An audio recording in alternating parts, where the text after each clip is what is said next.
Que privilégio poder pregar novamente para você. E eu vou continuar com você, como foi hoje de manhã, no livro de Êxodo. Só que dessa vez nós vamos para o capítulo número 12. Capítulo número 12. Nós acabamos de passar pela semana da Páscoa e o capítulo 12 é a grande história de como a Páscoa foi instituída. Os judeus ainda nesse momento estavam escravizados dentro do Egito. Deus estava realizando sinais extraordinários no Império Faraônico e até que chegaria o dia da grande libertação do povo judeu. Ser escravo no tempo de Faraó era uma coisa interessante com duas características terríveis. A primeira era a impossibilidade de reversão dos fatos. Era impossível deixar de ser escravo. Se você era escravo, morreria como escravo. Não existia legislação no mundo que pudesse impedir a escravidão. Se você fosse tomado como escravo, você seria escravo até morrer. E a segunda terrível característica da escravidão é que um escravo no Egito não tinha mais do que 15 anos de expectativa de vida, porque ele passava desde muito cedo até escurecer cortando pedras para formar pirâmides, muros, castelos, edificações. E o pó da pedra entra nos pulmões e liquida com os pulmões de uma pessoa. Então a expectativa de vida de um escravo naquele tempo era de apenas 15 anos. Era irreversível. Havia uma irreversibilidade da situação, do status quo. Se você é escravo, vai morrer escravo e vai morrer rapidamente. Se você começa aos 10 anos, aos 25 está morto. Se você começa aos 30, aos 45 você está morto, porque era terrível ser escravo. E neste momento nós vamos ler então Êxodo capítulo 12. Êxodo capítulo 12, nós vamos ler o versículo de número 11. Êxodo 12, versículo 11, que diz assim: Ao comerem, estejam prontos para sair, cinto no lugar, sandália nos pés e cajado na mão.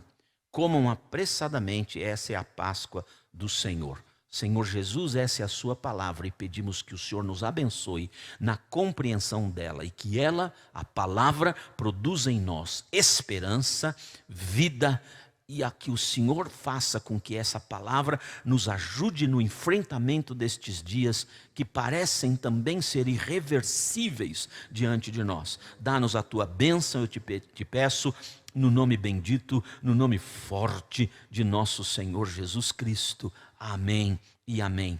Nesse trecho da Bíblia, Deus está orientando o Moisés. Moisés, pega um cordeirinho, vocês vão matar o cordeirinho, vão assar essa carne, vão comer a carne do cordeirinho, e o sangue do cordeirinho vocês vão passar nos umbrais das portas, porque eu vou mandar um espírito da morte que vai matar os primogênitos do Egito, de pessoas e animais. Todo mundo, todas as pessoas, todos os animais terão seu primogênito mortos naquela noite, quando o espírito da morte passar pelo Egito. Mas quando o espírito da morte ver o sangue do cordeiro nos umbrais das portas, ele não entrará nesta casa. E vocês deverão dormir já com a túnica. Aperta o cinto na túnica, põe as sandálias nos pés, agarra o cajado e vão dormir assim, agarrados ao cajado, com o cinto bem apertado e com sandálias nos pés, porque quando eu der o sinal, vocês se levantarão e caminharão rumo à liberdade de vocês. Era absolutamente impossível para um judeu, para um exército vizinho, libertar 3 milhões de pessoas numa única noite. Era absolutamente inédito, alguma coisa impensável. Era absolutamente impossível que isso fosse realizado. Então Deus diz para o povo: vocês vão passar o sangue do cordeiro nos umbrais das portas, vão dormir de roupa, aperta o cinto na roupa, põe sandálias nos pés, agarra o cajado e durmam assim, porque quando eu falar já, vocês se levantam, já estão prontos e começarão a caminhada rumo à vossa libertação e conquista da realização dos sonhos de vocês. O que esse trecho da Bíblia ensina para mim nessa pandemia escravizadora? O que esse trecho da Bíblia explica e ensina para mim nessa escravidão pandêmica, onde nós não podemos ir e vir, não pode comprar, não pode vender, não pode subir, não pode descer, temos que ficar encarcerados, escravizados à nossa própria casa? Nesse trecho da Bíblia eu aprendo algo maravilhoso. Às vezes, quando eu olho para a pandemia e fico pensando, meu Deus do céu, até todo mundo ser vacinado, quanto tempo vai levar? E depois que todo mundo for vacinado, já tem a segunda cepa, a terceira cepa do vírus, nós vamos ter que ser revacinados. Essa coisa está tendendo que nunca vai acabar. Os economistas estão prognosticando, se a pandemia acabasse hoje, nós precisaríamos 25 anos para recuperar a economia de 2019. Os prognósticos são assustadores. Quando eu olho, parece que isso nunca mais vai acabar, parece que vai ser assim para o resto da vida. Nós começamos a ficar com medo que agora vai faltar comida, vai faltar isso, vai faltar aquilo, o desemprego, pessoas morrendo. É horroroso viver nesses dias. E é absolutamente impossível qualquer coisa que eu possa fazer. Bem, deixe-me dizer, há sim algumas coisas que você deve fazer. Nesse trecho da Bíblia Sagrada, os judeus estão como nós estamos hoje, incapacitados de resolver a situação. Então Deus vem e diz assim: vocês vão dormir com a sua túnica, o cinto apertado, sandálias nos pés, cajado nas mãos. Isso você pode fazer. O que esse trecho da Bíblia está ensinando para mim? Que há coisas que Deus deseja que você faça, e há coisas na sua vida que eu tenho absoluta convicção, jamais Deus fará, jamais Deus fará as coisas que Ele mandou você fazer. O que é que você bem sabe, Deus já mandou você fazer e você ainda não fez? Deixe-me dizer uma coisa para você: Deus não fará as coisas que Ele mandou você fazer. Eu vejo na Bíblia que há coisas que Deus faz sozinho. E eu vejo na Bíblia que há coisas que só eu posso fazer. E eu vejo na Bíblia, como estou vendo agora, coisas que Deus deseja fazer em parceria comigo. Deus quer fazer em parceria comigo. Em outras palavras, faz o que Deus mandou você fazer, que Ele faz o que você não pode fazer. Faz o que Deus disse é possível para que você o faça, que Ele fará o que é impossível para você. Faz o ordinário e Deus fará o extraordinário na sua vida. O que eles precisavam fazer?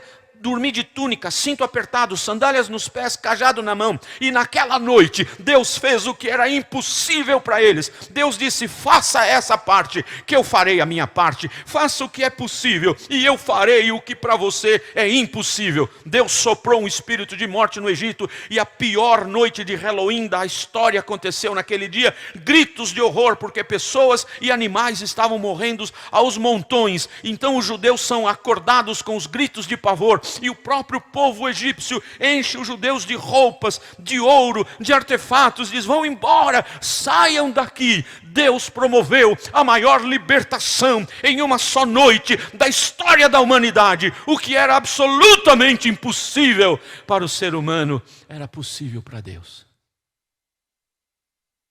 A Bíblia Sagrada diz que os impossíveis dos homens são os possíveis para Deus. Talvez você olhe para a pandemia ao seu redor e pense: eu não posso fazer nada. Pode.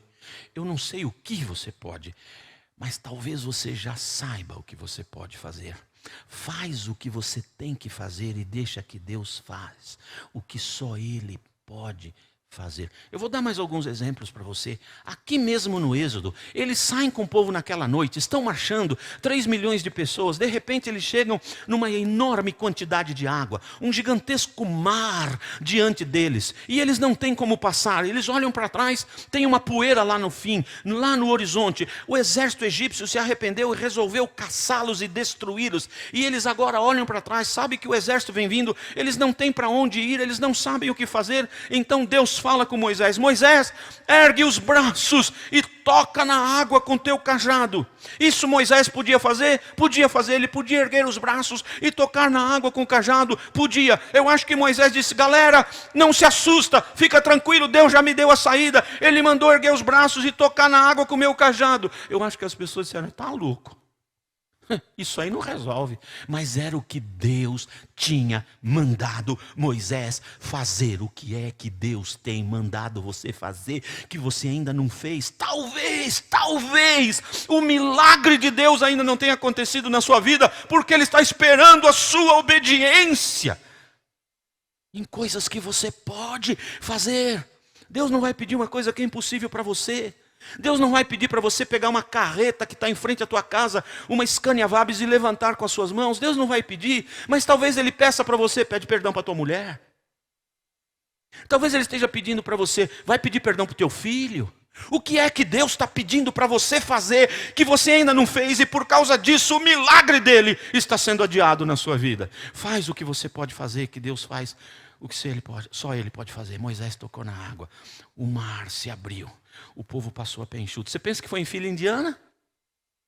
Os historiadores dizem que para passar numa única noite, a largura da fila era de mais de 5 quilômetros. 5 quilômetros.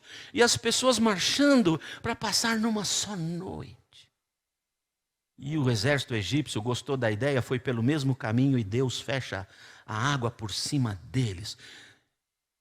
Milagre inédito, impensado pelos seres humanos, impossível para qualquer ser humano. Mas o que Deus disse: levanta os braços e toca com teu cajado na água. Mais para frente, eu vou te dar um exemplo mais para frente, o Josué. O Josué agora está na liderança do povo, e diante dele tem o Rio Jordão, e lá na frente tem Jericó. E aí o Josué, eu acho que ele está pensando: puxa, Deus vai mandar eu erguer os braços e tocar na água com o meu cajado, e o rio vai parar e nós vamos passar. Não. A ordem de Deus foi diferente. Josué pega o pessoal aí que carrega a arca, bota os sacerdotes carregando a arca e pisa na água. Na hora que você pisar na água, eu vou abrir o mar, eu vou abrir o rio. Era diferente. Para Moisés foi: toca, abro e vocês passam. Para Josué foi: começa a passar que eu abro. Era possível pisar na água? Era, dava um pouco de medo, mas eles podiam pisar na água. E quando a planta dos pés deles tocou na água, o Senhor cessa o rio vai embora, aqui fica parado e eles passam. Faz o que é para você fazer. O que é que Deus mandou você fazer? Faz e deixa que Ele realize o milagre dele. O que é que impede a sua passagem? Um rio de problemas e de dificuldades? Faz o que Ele mandou você fazer e deixa que Ele faz o que só Ele pode fazer. Eles atravessaram, mas agora tem Jericó, muralhas gigantescas, eles precisam ultrapassar Jericó. As muralhas tinham 10 ou 15 metros de altura, 2 carroças podiam correr em cima da muralha, paralelas, tal a grossura daquelas pedras gigantescas que formavam as muralhas de Jericó. E eles perguntam: e agora, como ultrapassar Jericó? Nós não temos força humana, nós não temos bombas, nós não temos ataques, nós não temos nada, temos as mãos, como vamos passar por Jericó? Então Deus dá uma ordem: deem voltas em Jericó, 1 volta por dia, no 7º dia 7 voltas, e depois grita. O que eles podiam fazer? Dar voltas nas muralhas. Isso era possível fazer? Era possível fazer. Isso eles podiam fazer? Podiam fazer. Isso era ordinário para fazer? Era ordinário para fazer. Eles fizeram o que era ordinário, e Deus derrubou as muralhas, e eles avançaram em vitória. Faz o que Deus já mandou você fazer, e deixa que Ele faz o que só Ele pode fazer. Vou te dar outro exemplo. Lá na frente, Naamã, grande general de guerra, herói de guerra da Síria. Diz a Bíblia que ele tinha uma lepra. O jeito que a Bíblia escreve é que era uma lepra pequena que ninguém dava para ver, porque naquele tempo eles acreditavam que lepra era irreversível, que não tinha cura, e que uma pessoa se tocasse no leproso ficaria leproso também. Havia contágio, eles acreditavam nessas coisas. Então quando uma pessoa tinha lepra, ela ia para um lugar chamado leprosário. E nas leis daquele tempo, se uma pessoa com lepra estivesse andando nas ruas e por 1,6 km, 1 milha de distância, ele percebesse que alguém estava vindo, ele era obrigado por lei a gritar: leproso, leproso, eu sou leproso. Era horrível, era estigmatizador. Você ficava envergonhado, você tinha que viver isolado. Mas Naamã tinha uma lepra por aqui. E diz a Bíblia que a escrava dele fala: vai lá na minha terra que tem um profeta que pode te curar. Ele foi, parou na frente da porta do profeta com a sua comitiva. O profeta mandou o garoto de recados falar com ele, nem saiu lá fora, e disse assim: mergulha 7 vezes no Jordão.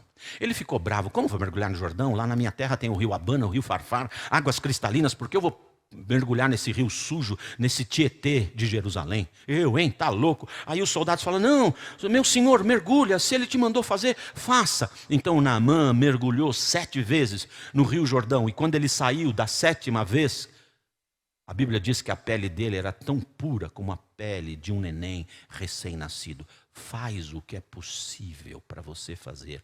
Deixa que Deus faz o que é impossível. O que é que Deus já tem pedido para você fazer e você ainda não fez? Talvez a sua desobediência em fazer o que você pode fazer seja a razão pela qual o milagre ainda não chegou na sua casa. Vou dar mais um exemplo. Acabou o vinho em Caná da Galileia. Jesus foi convidado para o casamento. E quando a festa estava no bem bom, acabou o vinho. Alguém desesperou, foi falar com Maria, mãe de Jesus. E ela disse: meus filhos, vocês estão errados. Eu não resolvo nada. Quem resolve é o filho, fale com eles. Olha a dica. Olha a dica que a própria Santa Maria, mãe de Jesus, está dando. Eu não resolvo nada, quem resolve é ele. Vão direto falar com ele. E os empregados foram falar com Jesus.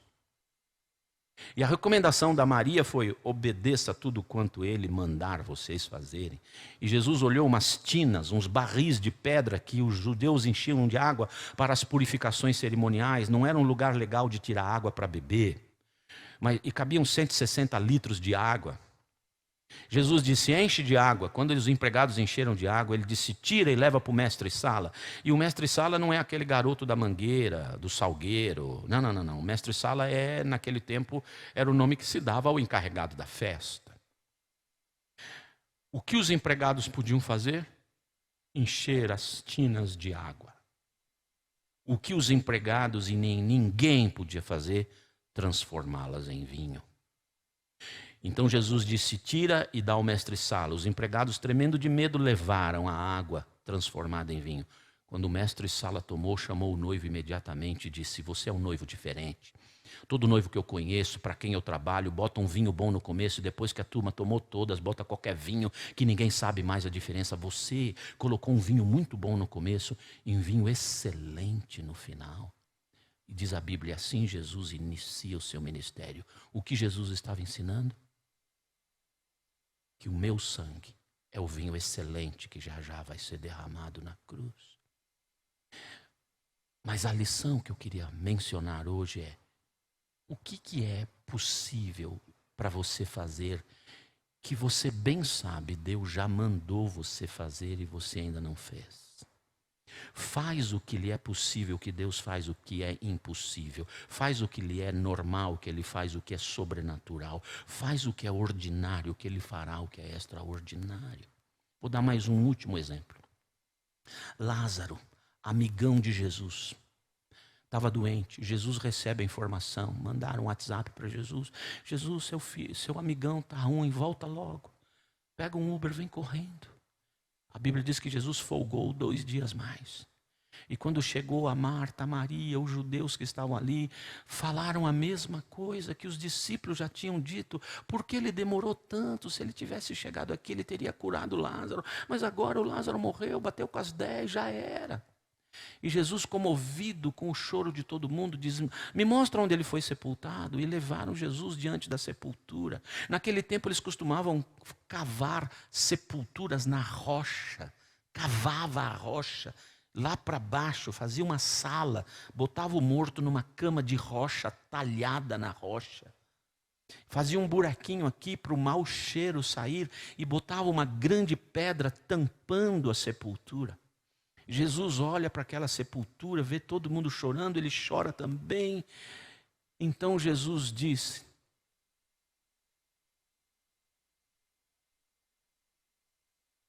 tirem a pedra. tirem a pedra. Jesus vai ressuscitar o Lázaro e mandou tirar a pedra. A única pedra que foi tirada sem a ajuda humana foi a pedra que cobriu a sepultura do próprio Senhor Jesus. Não houve nenhum ser humano que mover aquela pedra. Ele mesmo ou os anjos deles moveram. Mas agora, Jesus, que era capaz de olhar para a pedra e fazer a pedra levitar, ou rolar, ou explodir, ele tinha esse poder. Ele não fez isso, ele resolveu fazer em parceria com as pessoas. Ele disse: tirem a pedra. Qual é a pedra que está atrapalhando a manifestação do milagre de Deus para ressuscitar na sua vida aquilo que já cheira mal? Seu relacionamento conjugal? O relacionamento com seus filhos? O relacionamento com seus pais? A sua vida moral e ética? A sua dependência de álcool ou drogas? A sua vida financeira? O que é que está morto, cheirando mal na tua vida? Será que não tem uma pedra que você já bem sabe? E ele disse: tire a pedra. Ele disse: tirem a pedra. E as pessoas foram lá e tiraram a pedra. Então Jesus fez o que era absolutamente inédito, impensável, impossível, inimaginável.